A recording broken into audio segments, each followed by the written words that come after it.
Praise the Lord. Good morning. ఈ దిన దేవుని వాగ్దానము ఇర్మియా గ్రంథము 30వ అధ్యాయము 17వ వచనము. నేను నీకు ఆరోగ్యము కలుగజేసేదను.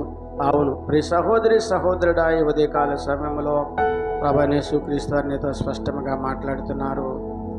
నువ్వు ఎటువంటి బలహీనతలతో బాధపడుతున్నావో, ఎటువంటి గాయాలను కలిగి హృదయ వేదనను కలిగి జీవిస్తున్నావో మరి నాకైతే తెలియదు. కానీ ప్రభువైన యేసుక్రీస్తు వారు సర్వ సృష్టికర్త గనుక నీకున్న ప్రతి అనారోగ్యం ఆయనకి తెలుసు, నీకున్న ప్రతి ఒక్క వేదన ఆయనకి తెలుసు గనక నీకున్న ప్రతి ఒక్క అనారోగ్యాన్ని ముట్టి స్వస్థపరుస్తానని, నీకున్న ప్రతి ఒక్క వేదన బట్టి గాయపడిన ఆ గాయపడే మనసును కట్టి నిన్ను సమాధానపరుస్తానని ప్రభువైన యేసుక్రీస్తు వారి దినము నీతో మాట్లాడుతున్నారు. అవును, ఈ అనారోగ్యము మరి నన్ను విడిచిపోదేమో, ఈ వేదన నన్ను విడిచిపోదేమో అని బాధపడుతున్నావా ప్రియ సహోదరి సహోదరుడా?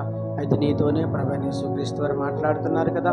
ఆయన బైబిల్ గ్రంథంలో మనము చూచి చదివినప్పుడు అనేకమైన రోగులు స్వస్థపరిచారు, అనేకమైన చనిపోయిన వారిని బ్రతికించిన గొప్ప దేవుడు యేసయ్య. ఈ దినము నీవు నీ ఆత్మీయ స్థితిలో చనిపోయేట నిన్ను బ్రతికించగలడు. నీ శరీరానుసారముగా అనారోగ్యం ఉంటే నిన్ను ముట్టి స్వస్థపరచగలడు. నీ హృదయములో ఎవరికీ తెలియని వేదనతో గాయాలైతే ఆయన ఆ గాయాలను మాన్పగలడు. ఏలయనగా గాయము చేయవాడును నేనే, గాయమును కట్టువాడును నేనేని ప్రభువైన యేసుక్రీస్తు వారు మరి నీతో మాట్లాడుతుండగా, మరి ఆ గాయమును చేసినవాడు ఆయనే గనుక ఆ గాయమును కూడా కట్టగల సమర్థుడను అనే దినము నీతో ప్రభువైన యేసుక్రీస్తు వారు మాట్లాడుతుండగా, మరి నమ్మి ప్రభువా నాకు ఆరోగ్యాన్ని దయచేయ ప్రభువా, నాయన నాకు హృదయ వేదన తీసివేయండి ప్రభువా, నాకు సమాధానం దయచేయండి ప్రభువా, నాకు సంపూర్ణమైన ఆరోగ్యము శక్తి బలము దయచేయండి ప్రభుని నీవు దేవుని సందులో మోకరించి కన్నీరు విడిచి ప్రార్థించగలిగితే నీ సహోదరి సహోదరుడా, దేవుడు నీకు ఆరోగ్యమునిచ్చి నిన్ను దీవించి ఆశీర్వదిస్తానని ఈ దిన వాగ్దానము ద్వారా దేవుడు నీతో స్పష్టముగా మాట్లాడుతున్నాడు. ఆమేన్. ప్రార్థన చేద్దాం.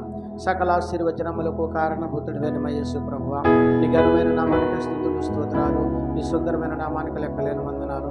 ఈ ఉదయకాల సమయంలో వాగ్దానమును చూచిన, వాగ్దానమును విన్న, వాగ్దానమును చదివిన ప్రతి బిడ్డను దీవించండి, ఆశీర్వదించండి. యేసుక్రీస్తు పరిశుద్ధమైన నామములో అడిగి వేడుకొనుచున్నాను పరమ తండ్రి. ఆమేన్.